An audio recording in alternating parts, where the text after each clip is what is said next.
Titanic का मलबा दिखाने के लिए जो पनडुब्बी अटलांटिक महासागर में गई थी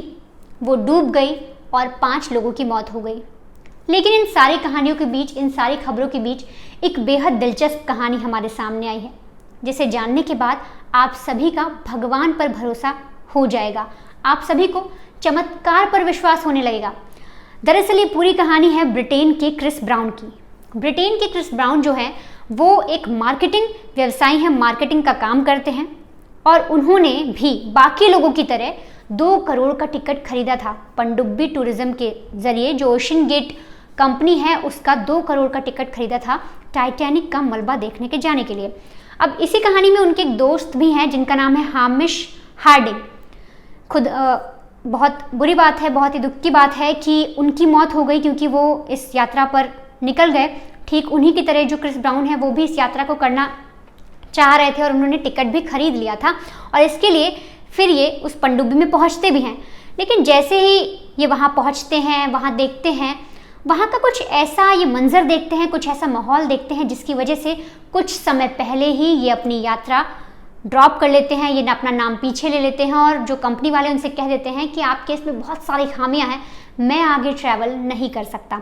दरअसल क्रिस ब्राउन ने जब इंटरव्यू दिया, जब उनसे पूछा गया कि क्या ऐसा हुआ, किस वजह से आपने अपने कदम पीछे बढ़ाया, आपने इस फैसले को ड्रॉप आउट किया, आपने सोचा कि अब आप आगे नहीं जाएंगे, तो क्रिस बताते हैं कि जब मैं उस पनडुब्बी में गया तो मुझे बहुत सारी खामियां नज़र आई। मुझे ऐसा लगा कि जो कंपनी है उसने बहुत सारी, एक तरीके से बहुत सारी गलतियां की हैं और बहुत सारी ऐसी चीज़ें कर दी हैं जो वो जिन लोगों को ट्रैवल करा रही है, जिन लोगों को यात्रा पर ले जा रही है, उनसे छुपा रही है। इसमें जो क्रिस है उनका कहना है कि उन्होंने वहाँ पर देखा कि जितना भी रॉ मटेरियल जो उस पनडुब्बी को बनाने में लगा है, टाइटन पनडुब्बी, वो बेहद ख़राब है और बहुत पुराना है। उनका कहना है कि मैंने ये नोटिस किया, मैंने देखा वहाँ पर 4 खंबे थे, 4 पिलर्स थे जो बहुत ही जर्जर और पुराने, साफ पता लग रहा था कि पुराने रॉ मटेरियल से बनाए गए हैं, ना कि किसी नए से। अब ऐसे में क्रिस कहते हैं कि आप सोचिए, जब आप कोई भी चीज़ अपने लिए बनाते हैं तो आप सोचते हैं कि ठीक है उसमें मैंने कुछ पुराना यूज़ कर लिया, लेकिन जब बिजनेस पर्पस से बनाते हैं उसके लिए इतनी सारे लोगों की जान जोखिम पे लगी रहती है। आप किसी को लेकर जा रहे हैं समंदर के इतने 1000 फीट नीचे, तब आप सोचिए क्या आप कोई ऐसा रॉ मटेरियल यूज़ करेंगे। तभी वो क्रिस बताते हैं कि उन्होंने साफ तौर पर देखा कि 4 जो पिलर्स थे वो बहुत बुरी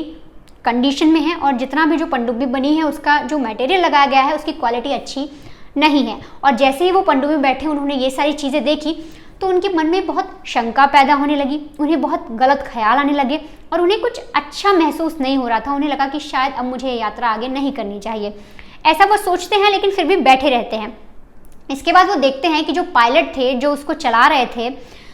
वो एक कंप्यूटराइज तरीके से, जिस तरीके से बच्चे गेम खेलते हैं घरों में, जैसा कंप्यूटर और जॉयस्टिक होता है डबल थंब के साथ, उसमें कलरफुल बटन्स होते हैं, वैसा एक टेक्निकल जो था वो यूज़ कर रहे थे उस पनडुब्बी को चलाने के लिए, जिससे उन्हें देख के लगा कि कोई अच्छे से एक प्रोफेशनल बंदे नहीं हैं जो वो चीज़ चला रहे हैं, ऐसा क्रिस ने कहा।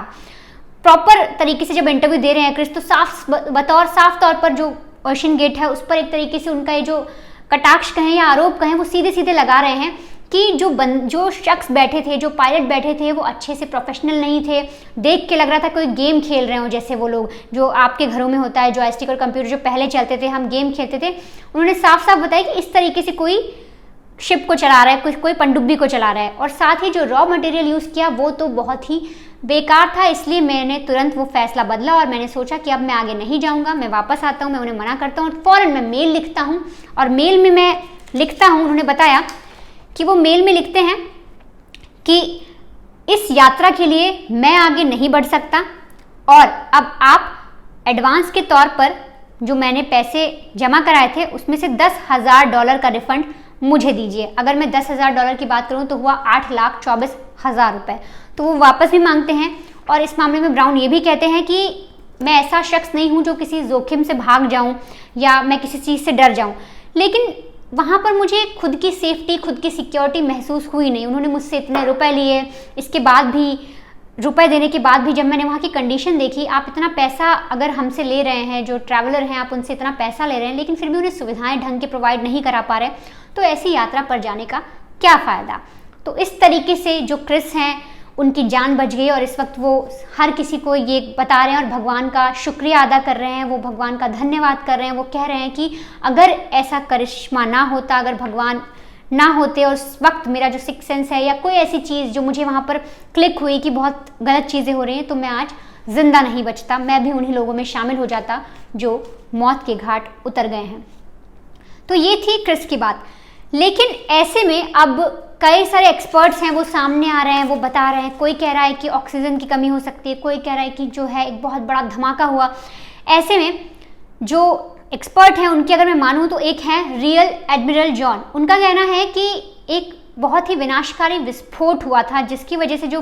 पनडुब्बी है वो फट गई और पूरी तरीके से जो लोग उसके अंदर थे वो मर गए। इसमें उनका ये भी कहना है कि अभी तक उन्हें टाइटन का पिछला हिस्सा मिला है जो टाइटन के कुछ फ्रेम से चेंज है। उनका कहना है कि वो जब टाइटन फटा तो उनको अब तक जो मलबे के आधार पर पिछला हिस्सा वो बरामद कर चुके हैं। इसके अलावा ब्रिटेन की रॉयल नेवी में एक पूर्व सबमरीन कमांडर हैं जिनका नाम है रयान रामसे। वो कह रहे हैं कि इस तरीके की जितनी भी घटनाएं होती हैं ऐसा नहीं पहली बार हुई हैं, ये आगे भी हो चुकी हैं और ऐसे में जो एजेंसियां होती हैं जो लोगों को लेकर जाती हैं उनको सुरक्षा का जिम्मा अपने ऊपर लेना चाहिए। उन्हें ये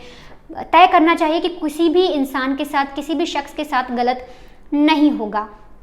अब अगर मैं आपको आगे बताऊं तो पनडुब्बी के मलबे को समुद्र से बाहर निकालने के लिए बहुत सारी टेक्निक लगाई जा रही है और साथ ही ये भी किया जा रहा है कि बिल्कुल जो बारीक से बारीक होता है, कहने का मतलब कि माइक्रोस्कोप के जरिए बहुत ही जो बारीक से बारीक चीज़ है, कार्बन फाइबर है, जितने भी फिलामेंट हैं उनको डायरेक्शन दिया जा रहा है और उन्हें निकाला जा रहा है। जितनी भी दरारें हैं उन तक को देखा जा रहा है कि कहीं और तो मलबा नहीं फंसा है, जितना भी जो पनडुब्बी डूबी है उसका कहीं और मलबा ना चला गया हो, कोई और डैमेज ना हो सकता हो। इस तरीके से बहुत सारी जांच की जा रही हैं। अब ऐसे में जो जांच करता है वो सवाल भी उठा रहे हैं। वो कह रहे हैं कि अगर जैसे कृष्ण ने बोला कि ढांचा ही गलत था पनडुब्बी का, तो वो लोग भी यही कह रहे हैं कि अगर इस तरीके से ढांचा था, उसमें ही कोई खराबी थी, तो ये तो पहले से उन लोगों को भी पता होगा कि वो एक तरीके से लोगों को किस रिस्क पर लेके जा रहे हैं। एक बहुत बड़ा रिस्क है। वैसे तो समंदर के इतने अंदर जाना, इतने नीचे जाना अपने आप में एक रिस्क है और ऊपर से अगर आप जिस व्हीकल से जा रहे हैं, जिस चीज़ से आप यात्रा कर रहे हैं, अगर वो भी इस तरीके से बनी हो तो ये तो वही बात हो गई कि इतने पैसे देकर आप खुद अपनी मौत को न्योता देने जा रहे हैं।